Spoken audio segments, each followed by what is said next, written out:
The Drexar didn't conquer planets. They erased them. Every transmission that warned of their approach ended with the same 3 words. Run!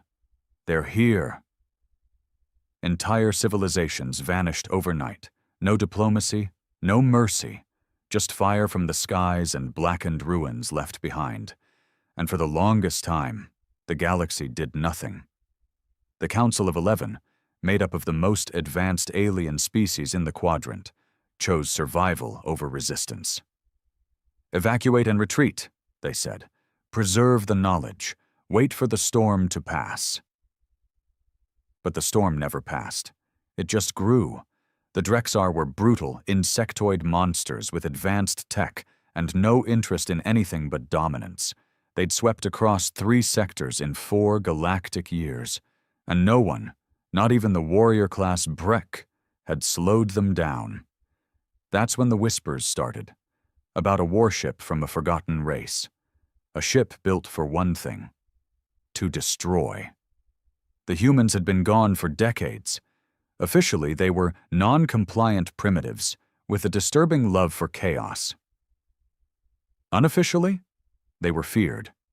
Rumor said they'd been kicked out of the Galactic Accord for their refusal to disarm. They called it security. The Council called it madness. Humans didn't just fight, they enjoyed it, and so humanity faded from galactic memory. Until the Battle of Kiral IV. Kiral IV was a mid-tier trade planet, nothing special.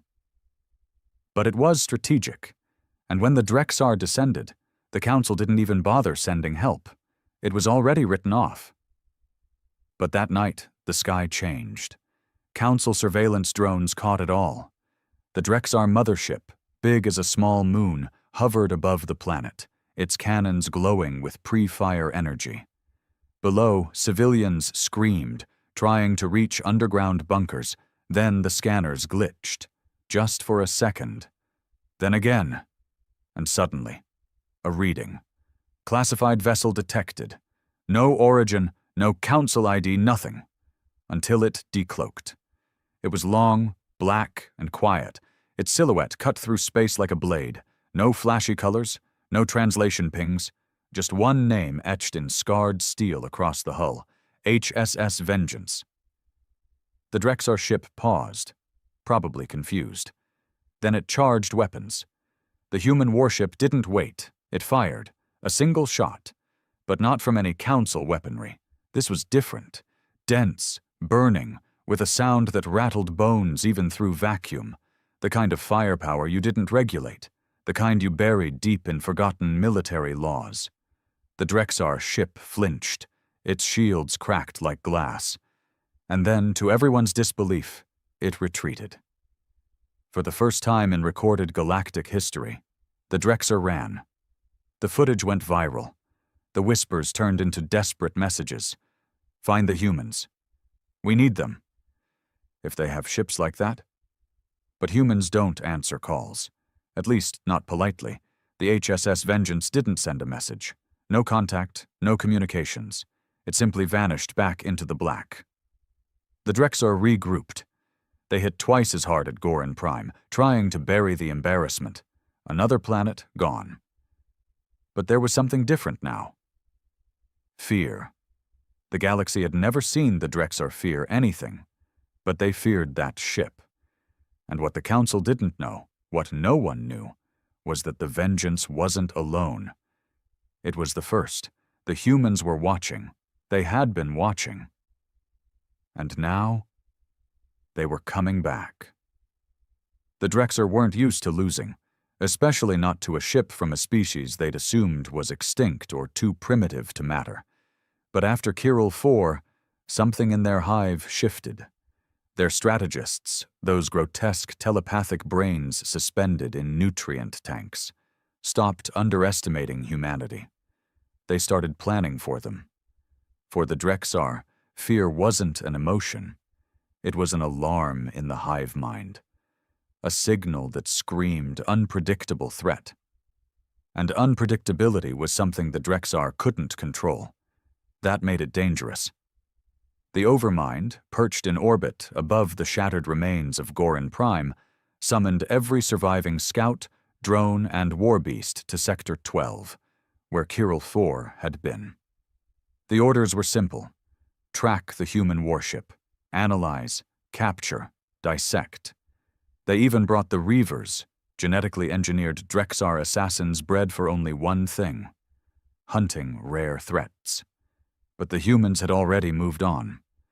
Out in the dead zone beyond Council-regulated space, the HSS Vengeance drifted in the shadow of a broken moon. Inside, it was nothing like the Council ships, with their smooth curves and ambient lighting. The Vengeance was steel, wires, old battle scars, and flickering lights. The air carried the faint scent of burnt circuits and blood, and at its heart sat Commander Lynn Vale. She wasn't a diplomat. She wasn't a politician. She was war-forged, cut from Earth's last generation of soldiers before they'd gone dark. Her eyes were tired. Her voice rasped from years of recycled air and too many bad memories. But her hands? Steady as death. She watched the recordings from Kirill 4 again, not out of pride, but calculation. The shot that pierced the Drexar mothership's shield had been from their prototype rail core. They only had 2 rounds left. "Any word from Earth?" she asked. Her tactical officer, Jin, looked up from the console. "Still radio silence.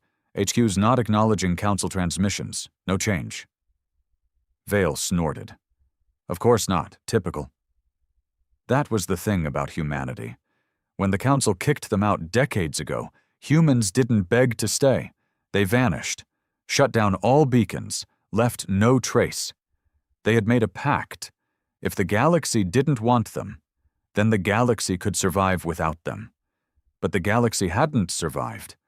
The Council's peace treaties were worth less than the stars they floated near.